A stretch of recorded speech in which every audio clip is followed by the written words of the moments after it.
बिस्मिल्लाहिर्रहमानिर्रहीम। प्यारे बच्चों, अस्सलामु अलैकुम। उम्मीद है कि आप सब खैरियत से होंगे। मैं हूं आपका मुअल्लिम मोहम्मद उसामा अनस। आज का हमारा बी लिफ्ट है 36वां, जिसका तसलसल यकीनन आपने कर लिया है। आज का हमारा काम हासिल ताल्लुम कि किसी भी नसर पारे को दुरुस्त तलफ़ुज़ के साथ बयान कर सके। ठीक है, तो चलते हैं अपने सबक की तरफ। दुरुस्त तलफ़ुज़, जिस तरह हमने कल के लेक्चर में किया था कि तलफ़ुज़ ज़बर ज़ेर और पेश। अब आज का हमारा हदफ जो है किसी भी नसर पारे, ठीक है, को लबो लहजे की तब्दीली के साथ बयान करना। ये कल वाला था, दुरुस्त लफ्ज़ के साथ तवील इबारत पढ़ना। ठीक है, तो इबारत खानी के बुनियादी उसूल। इबारत को हमने खानी होता है पढ़ना, इबारत को पढ़ने के बुनियादी उसूल कौन कौन से। ठीक है, सबसे पहला उसूल ये होता है कि आपने एराब का ख्याल करना है, ज़बर ज़ेर पेश की दुरुस्त अदाई। ठीक है, वक़फ़ और अलामात, सकता, वक्फ़ा, ख़त्मा, उस पे आपने रुकना है, कितना रुकना है, ख़त्मे पे कितना रुकना है, वक्फ़े पे, सकते पे। आवाज़ का उतार चढ़ाव, ठीक है, जुमले की नौइयत के मुताबिक आपकी आवाज़ में कभी आपने उसको जो है आवाज़ को ऊपर लेके जाना है, कभी थोड़ा धीमा, कभी उससे भी। ठीक है, इस तरह आवाज़ का उतार चढ़ाव होना चाहिए।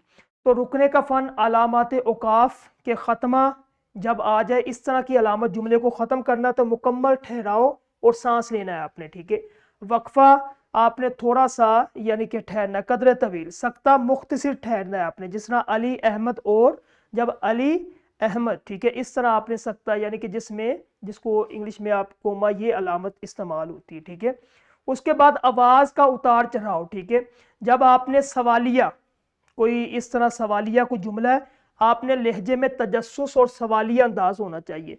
इस्तेजाबिया, जब इस तरह का जुमला हो और ये अलामत इस्तेमाल हो, तो फिर हैरत, खुशी या गम का इजहार करना अपने। बयानिया, सादा और मालूमाती अंदाज होना चाहिए अगर बयानिया है। ठीक है, तहरीर है। उसके बाद दुरुस्त तलफ़ुज़, ये देखें कि दुरुस्त तलफ़ुज़ अगर आपके पास यानी कि काफ, मोटा काफ, तो इसको हलक से निकालना। ठीक है, अगर छोटा है तो इसको मुंह से काफ।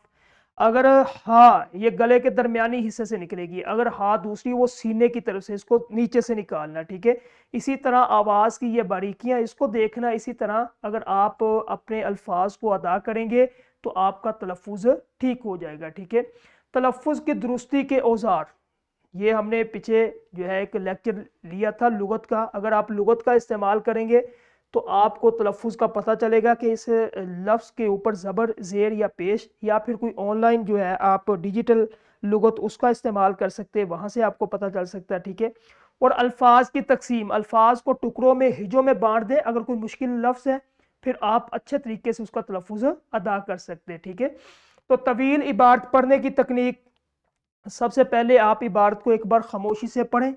उसके बाद सांस की तरतीब, तवील जुमलों में मुनासिब जगह और थोड़ा सा वक्फा लें। फिर उसको तसलसल एक रवानी के साथ आप पढ़ना शुरू कर दें ताकि थकावट या गलती ना हो। ठीक है, इसी तरह आपने एक अमली मशक करनी है। जिस तरह ये सामने एक पैराग्राफ लिखा हुआ कि वतन की मोहब्बत एक फितरी जज्बा है जो इंसान के खमीर में गूंद दिया गया है। जो लोग अपने मुल्क की कदर नहीं करते वो दरअसल अपनी पहचान खो देते हैं।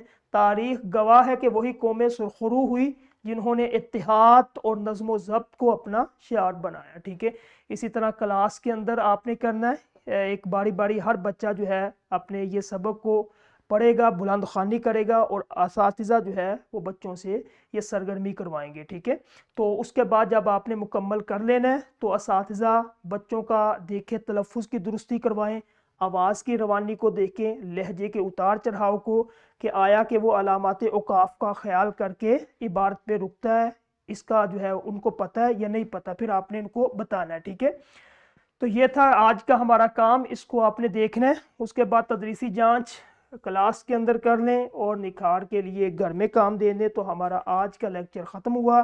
कल इंशाल्लाह एक नए लेक्चर के साथ मिलेंगे। अस्सलामु अलैकुम।